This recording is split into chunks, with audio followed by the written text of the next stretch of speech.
Hello, नमस्ते. कसे आहात सगळे? छान ना? मी पण एकदम मस्त आहे. आज खूप छान विषय घेऊन आलेली आहे. प्रत्येकाला हवंसं वाटणारा. आपल्याला प्रत्येकाला वाटते का नाही आपल्याकडे कार असावी, आपल्याकडे स्वतःचं घर असावं, आपण ट्रिपला जावं, प्रत्येकाला वाटत असते. पण कुठे अडथळा येतो म्हणजे आपल्याकडे तेवढे पैसे नसतात. आज मी आपल्याला हे सांगणार आहे, इवन कमी पैसे असले, आपल्याकडे पैसे नसले तरी आपण पैसे कसे मिळवायचे, आपण श्रीमंत कसं बनायचं, आपल्यालाही हवं तसं जगायला कसं येईल. प्रत्येकाची इच्छा असते आपल्या मुलांना चांगले महागडे शाळेत घालावं, चांगले कपडे लत्ते घ्यावे, वाटते का नाही? हो. तर आज ह्याच्याबद्दलच आपण बोलणार आहोत. खूप सोपं आहे, अवघड नाही. मी पॉइंट्स सांगते, ते पॉइंट्स टिक करा. तुम्ही ऑलरेडी फॉलो करत असाल तर ठीक आहे, नाही ते फॉलो करायला लावा. पहिली गोष्ट म्हणजे don't believe in only one income. फक्त एका इन्कमवर अवलंबून राहू नका आणि काही इन्कम्स जनरेट करा. आता कुठलं आपण चालू करायचं हे आपले सोयी सुविधेनुसार करू शकता. फक्त एकच इन्कम आहे बाबा नाही, आणि काहीतरी त्याचे जोडीला दुसरा इन्कम सोर्स बघा. आणि तुमचे इन्कम सोर्स वाढत गेले की मग पॅसिव्ह इन्कम्स जनरेट करा. सपोज तुम्ही लेखक आहात, तुम्ही पुस्तकं लिहिलात की पुस्तकांची रॉयल्टी तुम्हाला मिळते, हे पॅसिव्ह इन्कम झाला. तुम्ही घर बांधून ठेवलेलं आहे, घर तुम्ही भाड्यानं दिलेलं आहे, तर तुमचं पॅसिव्ह इन्कम आहे. ओके, तुम्ही यूट्यूब चालू करता, तुम्ही एकदा व्हिडिओ घातलात की तो व्हिडिओ चालू राहतो, त्याचं इन्कम तुम्हाला येत असते. असं आपल्याला जे काही आवडते किंवा आपले जे काही कला आहेत त्याचे प्रमाणे पॅसिव्ह इन्कम पण जनरेट करायला बघा. पहिला एका इन्कमवर अवलंबून राहायचं नाही आणि जास्त इन्कम सोर्सेस निवडायचे. त्याचे शिवाय काय करायचं आहे, पॅसिव्ह इन्कम जनरेट करायचं. पुढचं अनवॉन्टेड एक्सपेन्सेस थांबवायचे.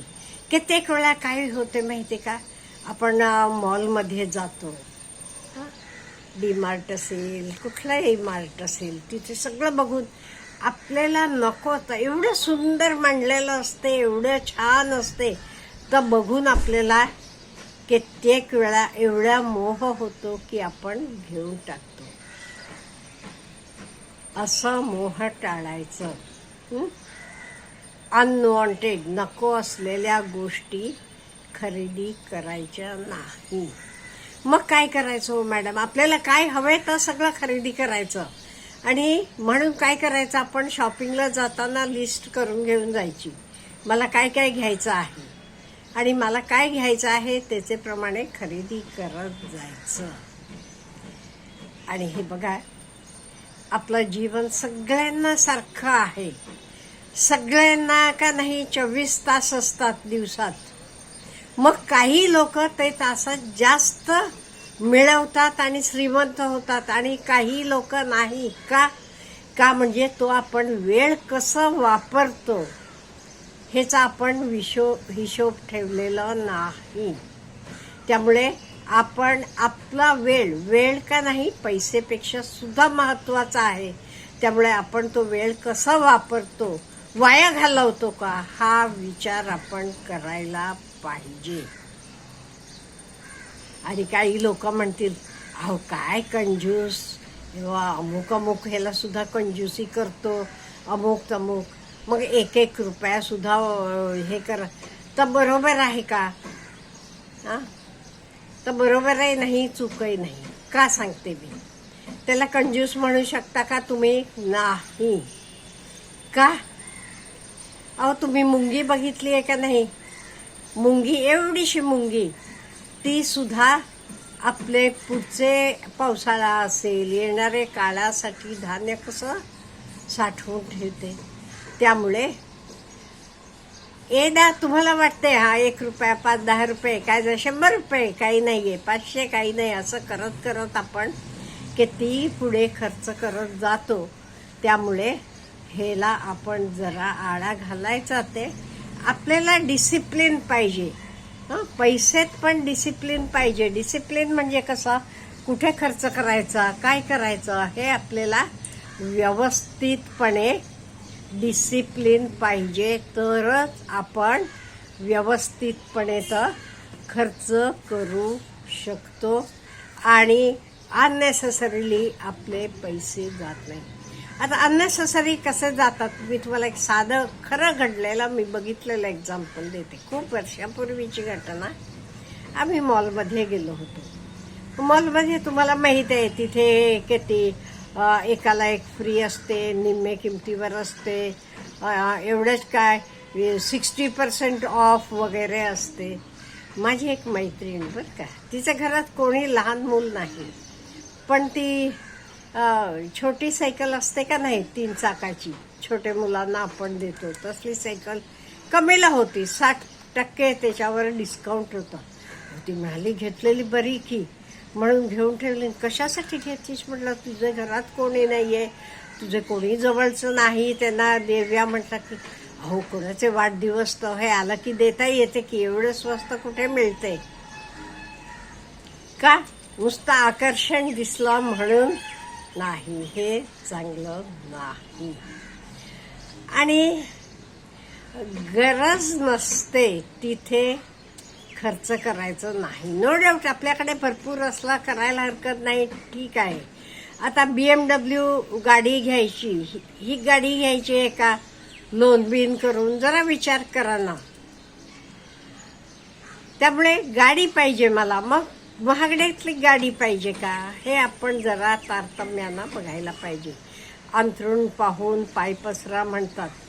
हल्ली आपण म्हणतो नाही नाही, आपण अंथरूण मोठं करायचं, बरोबर आहे, पण तर मोठं करता येईपर्यंत तरी आपण अंथरूण बघून पाय पसरायला पाहिजे.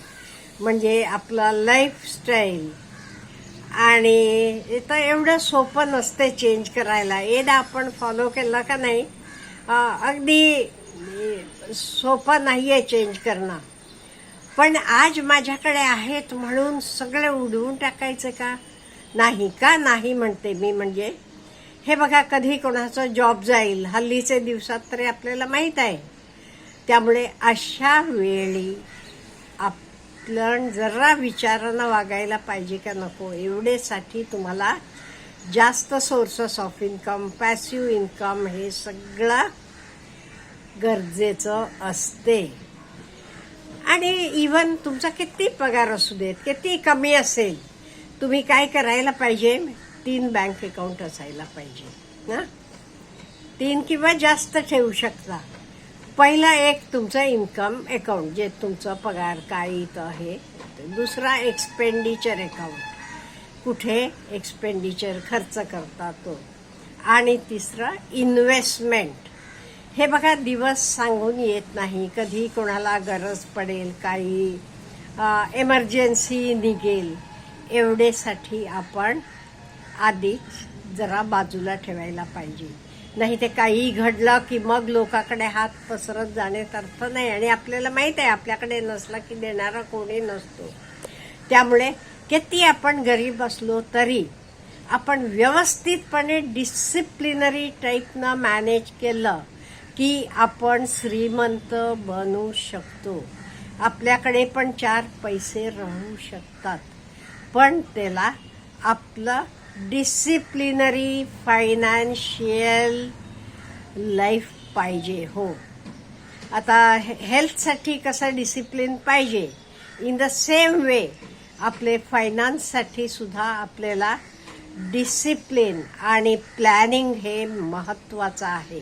एवढे आपण केलं का नाही, आपण किती घरी बसलो, आपल्याकडे पैसे नसले तरी आपण भरपूर पैसा मिळवू शकतो. आत्मविश्वास ठेवा, पैसेवर प्रेम करा, पैसा येणार आहे माझ्याकडे म्हणून पॉझिटिव्ह आउटलुक ठेवा आणि बघा. आणि कळवा तरी मला, फरक पडला तर. Have a good day.